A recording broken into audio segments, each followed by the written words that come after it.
सोंधी माटी GS classes में आपका स्वागत है। जैसा कि हम लोग मराठा कर रहे थे, मराठा के दौर में हमने पढ़ा शिवाजी ने कैसे पूरे मराठा साम्राज्य को संगठित किया और स्वराज्य की स्थापना की। शिवाजी एक ऐसे व्यक्ति थे जिन्होंने मराठा जाति को इतना मजबूत कर दिया कि एक समय भारत में ऐसा लगने लगा कि कहीं अब भारत के अगले स्वामी मराठा न हो। फिर वो पानीपत के तृतीय युद्ध में तय होगा कि अब मराठा भारत पर शासन नहीं करेंगे। ये तो आगे पढ़ेंगे हम लोग। लेकिन इन मराठों को शिवाजी के बाद किसने मजबूत किया? वो कौन लोग थे? क्या कोई छत्रपति ऐसा तैयार हुआ जिसने मराठों को ऊपर पहुंचाया या नहीं? छत्रपति तो आपस में ही लड़ने में व्यस्त थे। संभाजी, साहू जी, ताराबाई, राजा राम, इन सब के अंदर उतनी योग्यता नहीं थी जितनी होनी चाहिए थी। ऐसे में एक शब्द आता है पेशवा। आपने पढ़ा था शिवाजी का अष्टप्रधान परिषद, उसमें पेशवा आया था शब्द। पेशवा उनका एक अष्टप्रधान परिषद का प्रमुख पद हुआ करता था, जिसको आज के शब्दों में हम प्रधानमंत्री कह सकते हैं। वो महत्वपूर्ण हुआ करता था। वास्तव में बाद में मराठों को ऊपर ले जाने का काम किसने किया? पेशवाओं ने किया है। बाजीराव मस्तानी में जो पेशवा बाजीराव की कहानी है वो भी कहीं न कहीं इतिहास से प्रेरित है, यही दिखाई देता है उसमें। इसके बाद हम लोग पहले आज करेंगे कि शिवाजी के कौन से उत्तराधिकारी कैसे ख़त्म हुए, कैसे धीरे धीरे पेशवाओं का उन पर कंट्रोल हो गया और फाइनली एक संत के द्वारा पेशवा ने पूरी तरह से अपने अंडर में ले लिया मराठा साम्राज्य। और फिर बाद में जो उत्तरकालीन पेशवा हैं वो भी अधोगति को प्राप्त हुए, यानी कि वो भी धीरे धीरे नष्ट हो गए और अंग्रेजों ने उनको हरा करके भारत में अपना साम्राज्य स्थापित कर लिया। आज जो हमारा लेक्चर है वो मेनली फोकस है शिवाजी के उत्तराधिकारी और पेशवा के जो महत्वपूर्ण पेशवा हैं उनके इतिहास पर। शुरुआत करते हैं। शिवाजी की मृत्यु 1680 में होती है। 1680 में शिवाजी की मृत्यु के बाद संभाजी को बनाया जाता है शासक। संभाजी उस समय पन्हाला में कैद थे और राजा राम जो थे वो उनके अल्प वयस्क पुत्र थे। तो संभाजी और राजा राम में संघर्ष हुआ। फाइनली संभाजी बने और 9 वर्ष तक संभाजी ने राज्य किया। संभाजी ने क्या किया? रायगढ़ को राजधानी बनाया अपना। पूछ सकता है परीक्षा में, संभाजी ने कहाँ राजधानी बनाई? तो रायगढ़। और अष्टप्रधान, एक बहुत महत्वपूर्ण काम जो कि मराठा के लिए घातक सिद्ध हुआ, अष्टप्रधान परिषद को विघटित कर दिया संभाजी ने। और एक उत्तर भारत के कवि कलश ब्राह्मण थे, इनके ऊपर इनको अथाह विश्वास था। और फाइनली क्या हुआ? कवि कलश सहित जो औरंगजेब का मुकर्रब खां एक सेनापति था, उसने इन लोगों को पकड़ा, संभाजी और कवि कलश को, और दोनों की हत्या करवा दी। इस प्रकार संभाजी 1689 में मारे जाते हैं। अब मुगल सम्राट ने जब संभाजी को मरवा दिया, यानी मराठा छत्रपति को मरवा दिया, तो स्वाभाविक है मराठाओं ने क्या किया होगा? विरोध किया होगा। मराठाओं ने जो विरोध किया उसके वो संघर्ष लगातार जारी रहेगा और बाद में पेशवा जाके दिल्ली पे चढ़ेगा। इससे पहले जब संभाजी का खात्मा हो गया, संभाजी मारे गए, तो फिर राजा राम गद्दी पर बैठता है 1689 में। और 1700 यानी 1100 वर्ष तक जिंजी में कैद थे। उस समय 8 वर्ष की उम्र थी मात्र राजा राम की।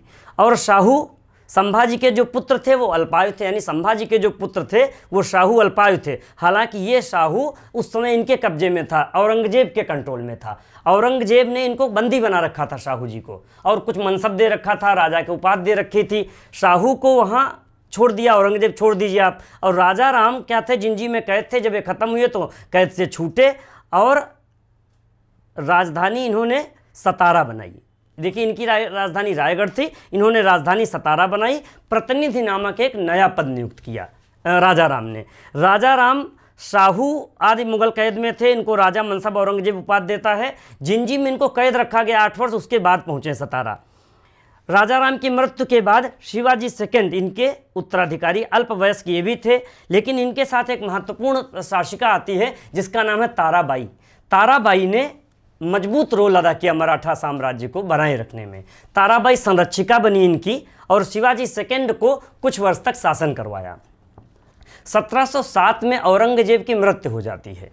बहादुर शाह जफर गद्दी पर बैठते हैं और फिर सैयद अली और किन किन लोगों का रोल होगा आगे उत्तर मुगल में हम लोगों ने पढ़ा था उसको। तो उधर से औरंगजेब के उत्तराधिकारियों ने साहू जी को क्या किया? रिहा कर दिया। और यहाँ कौन गद्दी पे बैठा था? शिवाजी सेकंड अर्थात ताराबाई। तो इनका साहू जी से संघर्ष हुआ ताराबाई का। किस युद्ध में? खेड़ के युद्ध में संघर्ष होता है। परीक्षा में आपसे पूछा जा सकता है खेड़ का युद्ध किसके बीच हुआ? तो साहू जी और ताराबाई के विरुद्ध हुआ। इन्होंने भी सतारा को अपनी राजधानी बनाई, जैसा कि जहाँ से राजधानी इनकी थी राजा राम की। एक नया पद क्रिएट किया, सेना करते। और यही समय है साहू जी का जब पेशवाओं का उद्भव होता है और पेशवा महत्वपूर्ण हो जाते हैं। धीरे धीरे संगोला की संधि से पेशवाओं ने पूरी तरह से मराठों छत्रपति पर अपना कब्जा कर लिया। सेना करते का मतलब होता है सेना को संगठित करने वाला। तो बालाजी विश्वनाथ को पहली बार ये पद मिलता है और वही बालाजी विश्वनाथ, जब हम पेशवाओं का इतिहास अभी करेंगे तो पहले पेशवा बनते हैं 1713 में। मराठा साम्राज्य अब दो भागों में बट गया। कैसे? क्योंकि ताराबाई ने संघर्ष जारी रखा, हार नहीं मानी, और मराठा साम्राज्य दक्षिण में कोल्हापुर से और उत्तर में सतारा से राज्य करने लगे ये लोग। राजा राम सेकंड की बात तो बाद में आएगी, अब आप साहू जी को समझ लीजिए। 1707 से 49 एक बड़ा समय है साहू जी के पास। साहू जी के समय बालाजी विश्वनाथ होंगे, बाजीराव फर्स्ट होगा और शुरुआत हो जाएगी बालाजी बाजीराव की भी। इधर एक जो कोल्हापुर से राज्य कर रहे थे ताराबाई के साथ शिवाजी सेकंड, राजा राम सेकंड कुछ दिन के लिए शासक बनते हैं, लेकिन संगोला की संधि से पेशवा प्रमुख हो जाता है। राजा राम सेकंड जो है, जो छत्रपति बनते हैं साहू जी के बाद, ये समाप्त हो जाते हैं। यहाँ तक का इतिहास हो गया छत्रपति का। छत्रपति के बाद अब पेशवाओं के इतिहास की शुरुआत करेंगे। पेशवाओं में सबसे पहले पेशवा का नाम क्या है? बालाजी विश्वनाथ। पेशवाओं को मराठा साम्राज्य का द्वितीय संस्थापक कहा जाता है, क्योंकि प्रथम संस्थापक तो शिवाजी को कह सकते हैं। कारण ये है कि बालाजी विश्वनाथ से फिर से मराठाओं को संगठित कर दिया और अटक से कटक तक पेशवाओं ने अपना झंडा फहराया। अटक से कटक इन द सेंस पूरब से पश्चिम, उत्तर से दक्षिण, पूरा तमाम राज्य इनके कंट्रोल में आ गया। तमाम जगह से चौथ और सरदेशमुखी वसूलने लगे। सेना करते के पद के बाद पेशवा का पद भी इन्हीं को दे दिया गया था। सैयद हुसैन अली नामक एक व्यक्ति थे, उस समय दो नृत्य निर्माता आते हैं, सैयद हुसैन अली और अब्दुल समथिंग नाम है उनका। ये मुगल संधि होती है बालाजी विश्वनाथ की अली बंधुओं से। अली बंधुओं से जब बात करते हैं ये, तो उस समय रफ़ीउद्दर्जात, रफ़ीउद्दौला, फर्रुख शेर, ये धीरे धीरे उत्तर मुगलों के औरंगजेब के उत्तराधिकारी होते हैं। उसी समय इनसे संधि में साहू को दक्षिण का स्वामी स्वीकार कर लिया जाता है। देखिए, पेशवा अभी भी राज्य किसके नाम से कर रहा है? साहू के नाम से कर रहा है। यानी छत्रपति कहने को है, बिल्कुल जैसे आज राष्ट्रपति और प्रधानमंत्री दो पद हैं। राष्ट्रपति नाम मात्र का प्रधान है, कार्यकारी सारी शक्तियां उसी में निहित हैं, लेकिन उनको अप्लाई कौन करवाता है? प्रधानमंत्री लागू करता है। तो उसी तरह से ये साहू के नाम से, तो साहू को दक्षिण का स्वामी स्वीकार किया गया। जो दक्षिण में मुगलों के 6 सूबे से, उनसे चौथ और सरदेशमुखी पढ़ा था हम लोगों ने शिवाजी के सामने, तो चौथ और सरदेशमुखी वसूलने का इनको अधिकार मिल जाता है। इसके बाद बाजीराव फर्स्ट दूसरे पेशवा होते हैं। दूसरे पेशवा का समय 1720 से 1740। जो रणधीर सिंह ने रोल अदा किया था, वहाँ पर याद होगा आपको, बाजीराव मस्तानी में, जिसमें वो कोई लड़ाई दिखाते नहीं हारा। तो वास्तव में बाजीराव फर्स्ट एक बहुत वीर योद्धा था। कोई लड़ाई तो हारा नहीं, बल्कि उसने पेशवाओं को बहुत संगठित किया और उसने कहा हमें इस जर्जर वृक्ष के तने पर प्रहार करना चाहिए। जर्जर वृक्ष था मुगल इस समय बिल्कुल कमज़ोर हो चुके थे, तो उसने कहा हमें जर्जर वृक्ष के तने पर प्रहार करना चाहिए, शाखाएं तो स्वयं टूटकर गिर जाएंगी। ये उसका कथन है, यानी दूरदर्शी था, उसकी सोच बहुत अच्छी थी। उसने हिंदू पद पातशाही का प्रचार किया, यानी कहीं न कहीं हिंदुत्व को अपने राजत्व में लाया वो व्यक्ति। बाजीराव फर्स्ट, बाजीराव प्रथम ने जितनी लड़ाइयाँ लड़ी लगभग जीती और उनमें सब में किसी न किसी से संधि हुई। आपको बाजीराव फर्स्ट पर कुछ क्वेश्चन तैयार रखने चाहिए, परीक्षा में बाजीराव प्रथम से कभी भी कोई प्रश्न आ सकता है। अब सबसे पहले तो दक्षिण में आसफ जाह उल मुल्क निजाम कहलाता था, हैदराबाद का वो निजाम था, कभी उसकी तूती बोलती थी दक्षिण भारत में। तो स्वाभाविक है एकदम से वो कैसे मराठों को स्वीकार कर लेता। भले ही मुगलों ने कह दिया था, लेकिन उसने मराठों की अधीनता नहीं स्वीकार की और निजाम से फिर इसका युद्ध होता है। बाजीराव फर्स्ट का निजाम को पराजित करता है और आगे लिखिए, देखिए मुंगी शिवगांव की संधि, ये मुंगी शिवगांव की संधि होती है। इससे मुंगी शिवगांव की संधि के बाद अब मराठा सर्वोच्च ताकत के रूप में उभर कर सामने आते हैं। ये समय है मराठों का स्वर्णकाल शुरू हो जाता है। मराठे सर्वोच्च अभी दक्षिण भारत में और फिर देश में। कैसे? अगली संधि वारणा की संधि होती है, इसके तहत शंभू अधीन हो जाता है। शंभू जो था दक्षिण भारत का जो राज्य कर रही थी कोल्हापुर से, उस समय ये कोल्हापुर से राज्य चल रहा था जो इनका, वहाँ से शंभू अभी भी मराठाओं को परेशान करता था, उत्तर भारत के मराठाओं में अपना अधिकार मांगता था। तो शंभू को वारणा की संधि होती है और शंभू भी इसके अधीन आ जाते हैं। यानी ये गलत है। शंभू वारणा की संधि ये होती है आपकी शंभु, ठीक है। हाँ, शंभु जो है मराठों का ही एक विरोधी था जो राज्य कर रहा था, और वो किसके अधीन आ जाता है, बाजीराव फर्स्ट के अधीन आ जाता है। इसके बाद मराठे एक सर्वोच्च इसलिए हो गए, दक्षिण में भी मराठों का पूरा स्वामित्व हो गया, इनके पर उसमें आ गया अधिकार में। फिर गुजरात विजय डभोई के युद्ध से होती है। गुजरात विजय इसलिए करते हैं क्योंकि उस समय जो सरदार था इनका मराठों का, उसने कर देना बंद कर दिया। तो बाजीराव फर्स्ट गया गुजरात, और बाद में होलकर को दे के आते हैं, और गायकवाड़ को बाद में दे देते हैं। गुजरात के गायकवाड़ फेमस हुए, और डभोई के युद्ध से गुजरात में व्यवस्था सेटल कर लेते हैं।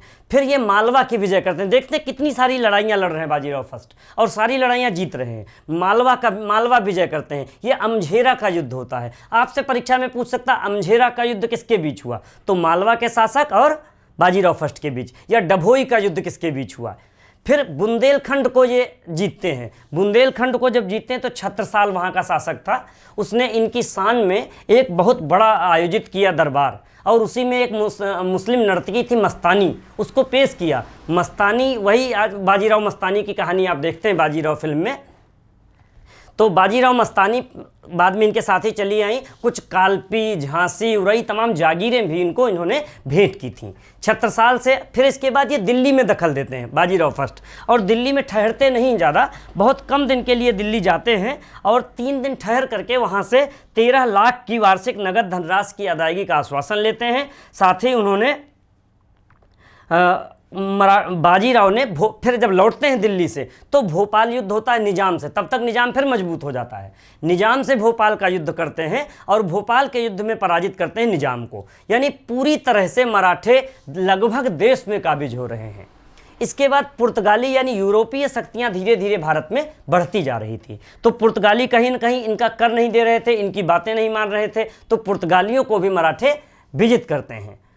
भोपाल का जो युद्ध होता है उसके बाद एक संधि होती है दुरई सराय की संधि। महत्वपूर्ण परीक्षा में आ सकती है, इसलिए मैंने लिख रखा। देखिए यहाँ पर दुरई सराय की संधि, ये निजाम से ही होती है। इसके बाद निजाम भी इनकी अधीनता स्वीकार कर लेता है। फिर ये इनके 4 राज्य बनते हैं बड़े बड़े, और ये परीक्षा में मैच करने को आता है। गुजरात में गायकवाड़ स्थापित होते हैं, क्योंकि वहाँ पर जो मैंने बताया गुजरात में जो सरदार था मराठा का, वो इनको कर नहीं दे रहा था। इंदौर में होलकर स्थापित होते हैं, बाद में अहिल्याबाई और होलकर और तमाम नेत्रियाँ आएंगी। नागपुर के भोसले और मालवा के सिंधिया। पहले तो ये उज्जैन से राज्य कर रहे थे मालवा के सिंधिया, बाद में इनका मेन ठिकाना ग्वालियर हो गया था। ये 4 राज्य हैं जो बाजीराव फर्स्ट के समय बड़े बड़े घराने स्थापित हो जाते हैं, और जब अंग्रेजों से युद्ध लड़ते हैं तो इन्हीं लोगों की अलग अलग भूमिका महत्वपूर्ण होती है। यद्यपि ये मिल के कभी नहीं लड़े, कुछ इसमें भितरघात करते रहे, कुछ इसमें विश्वासघात करते रहे। यही कारण है कि मराठों को अंग्रेजों को मराठों को हराने में बहुत मेहनत नहीं करनी पड़ी। ये दूसरे पेशवा की कहानी थी, यानी कि बाजीराव फर्स्ट की। बाजीराव फर्स्ट के बाद तीसरा पेशवा आता है बालाजी बाजीराव। बालाजी बाजीराव का समय 1740 से 1761। 1761 महत्वपूर्ण इसलिए है क्योंकि पानीपत का युद्ध होता है। पानीपत का तृतीय युद्ध मराठे हारते हैं, और बड़ी बुरी तरह से हारते हैं। और बल्कि यूँ कह लीजिए पानीपत के तृतीय युद्ध से मराठे ऐसा टूटे कि फिर कभी नहीं उठ सके। और उसी के बाद बालाजी बाजीराव भी वो इतना अपमान नहीं सहन कर सका, हार नहीं बर्दाश्त कर सका, आत्मग्लान नहीं सह सका, इतना ज़्यादा खो गया था कि उसकी खुद की भी मृत्यु हो जाती है। लेकिन जब तक ये रहा, इसको नाना साहब के नाम से जाना जाता है। बालाजी बाजीराव जो थे तीसरे पेशवा, उनको नानाजी साहब के नाम से जानते हैं। इन्होंने पूरब में विस्तार किया, जो बचा हुआ था। पूरब की तरफ मराठे नहीं बढ़े थे तब तक, यानी बंगाल, बिहार, उड़ीसा मराठों के पास आ गया। बंगाल तक गए। अलीवर्दी खां उस समय शासक था, इसने मराठों को पैसा देने से मना कर दिया। तब रघुनाथ एक इनके सरदार थे कोई, वो जाते हैं, इनके ऊपर चढ़ाई करते हैं, और उस चढ़ाई के बाद निजाम मराठों को बंगाल से भी कर मिला, बिहार से 4 लाख या समथिंग रुपए इनको मिलने का आश्वासन दिया उन्होंने, और दिया, और उड़ीसा पूरी तरह से मराठों के पास आ गया।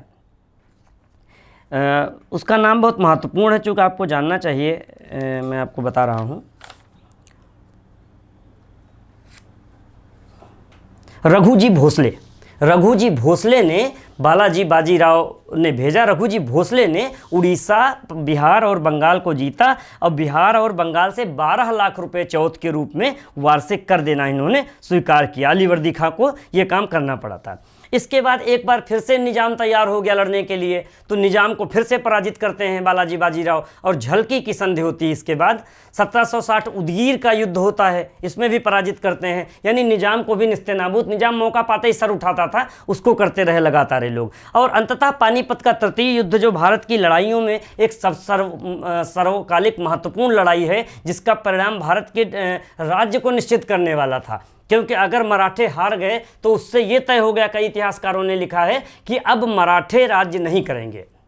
पानीपत का थर्ड युद्ध 14 जनवरी 1761 को लड़ा गया विरुद्ध अहमद शाह अब्दाली। इसका कौन सेनानायक था? अहमद शाह अब्दाली को यह बताया गया कि काफिरों ने दिल्ली में आपके बैठाए हुए व्यक्ति को हटा दिया है। इससे यह सिद्ध हुआ कि पानीपत के तृतीय युद्ध के लिए दिल्ली में उलझ चुके थे मराठे, और ये भेजते हैं रघुनाथ सदाशिव राव को। सदाशिव राव एक 31 वर्षीय ऐसा युवक था जो बहुत सारी लड़ाइयाँ जीत चुका था, और विश्वास राव उनके पुत्र का नाम था, बालाजी बाजीराव के, और इनके साथ बहुत सारी सेना भेजी गई। सदाशिव राव को यह बताया गया कि अब अहमद शाह अब्दाली को छापामार युद्ध पद्धति का कोई ज्ञान नहीं है, वो मुगलों की तरह तोपखाना नहीं रखता, मुगलों की तरह घोड़े नहीं हैं, बल्कि वो तुर्की और इस तरह से रखता है। उसको फीडबैक जो दिया गया सदाशिव राव को, वो कमज़ोर दिया गया। साथ ही सिखों ने साथ नहीं दिया, पूरा अवध के नवाब ने साथ नहीं दिया, जाटों ने साथ नहीं दिया, राजपूतों ने साथ नहीं दिया, और ये पानीपत के तृतीय युद्ध में इकट्ठे हो गए, आमने सामने आ गए।